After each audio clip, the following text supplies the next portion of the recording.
Last week, I think I cut off my last hospital bracelet and I declared victory.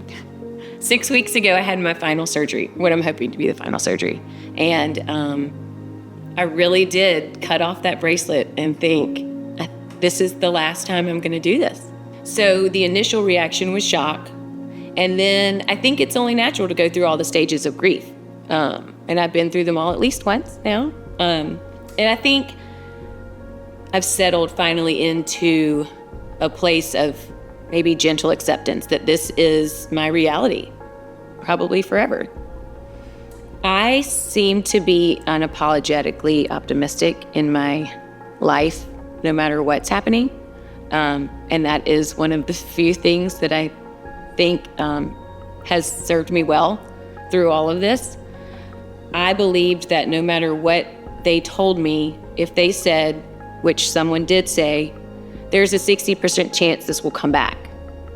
And what I heard was, there's a 40% chance that it will not come back. And that's going to be me. I will be that 40%. Positive attitude is all you have. I mean, growing up, we had in our household a philosophy of embrace life and it will embrace you back. I grasped onto that wholeheartedly through this. And it's a reminder that no matter what comes our way, the only thing we can control in that moment is our response to it. And so once I surrendered to that concept, my biggest prayer became, let not my pain be wasted. Make this worth it for me or for someone else. Let not my pain be wasted. And that was what it was all about for me. And from that came gratitude to be in a position to positively influence or make a long-term positive impact on someone else going through this. I think that having been on the other side and you see other people going through challenging times and all you want to do is help. You want to fix it. You want to do something meaningful for them.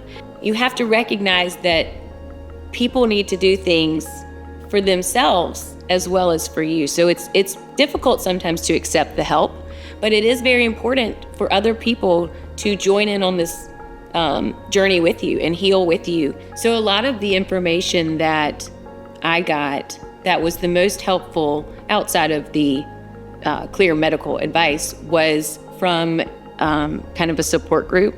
It's not a support group, it's a text chain with all women under 40 who have been diagnosed with cancer. And I think some of the most helpful tips and tricks and, I mean, funniest stuff you can ever hear anybody say. It's very raw, it's very real.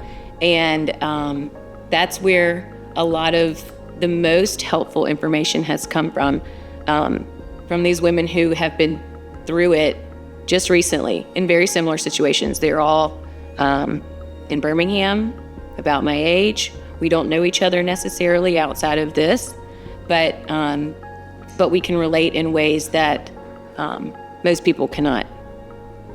When we look good, we feel good. When we look like ourselves, we feel like ourselves. And there's nothing wrong or shallow or petty about putting your makeup on to go to chemo. But cancer does. I mean, it strips you of everything that you know yourself to be, and you have to reinvent how you present yourself to the world. And that's a big challenge, but it does then turn you inward. As a walking science experiment, I can show you all of my scars and each one that directly shows how I've been impacted by the American Cancer Society. I've had 2 major surgeries, one including a lymph node transplant, which is cutting edge and would not have been possible without the advances that research has made. Hopefully, through that surgery, the lymphedema that I experienced will be completely erased, despite the fact that they took out 50 of my lymph nodes.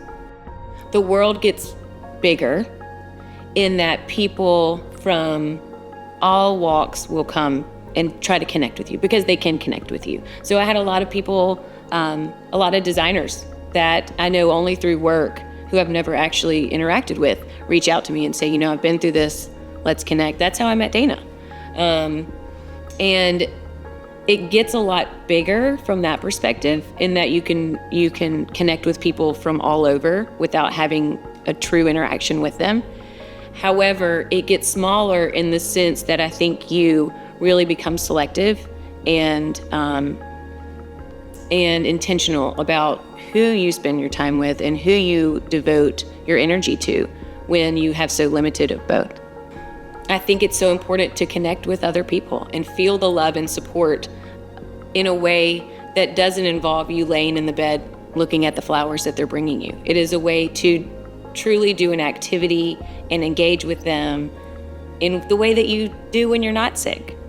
I think it's really important to plant exciting things throughout chemo. You're not going to look like yourself. You're not going to feel like yourself, but you're still you. And it's important to do things that make you feel like you and energize you and connect you socially and bring out creativity and stimulate your mind, because those are all parts of the whole self healing. Those pillars of health are so important that we nurture. So I do think it's important to still do things that make you feel like yourself.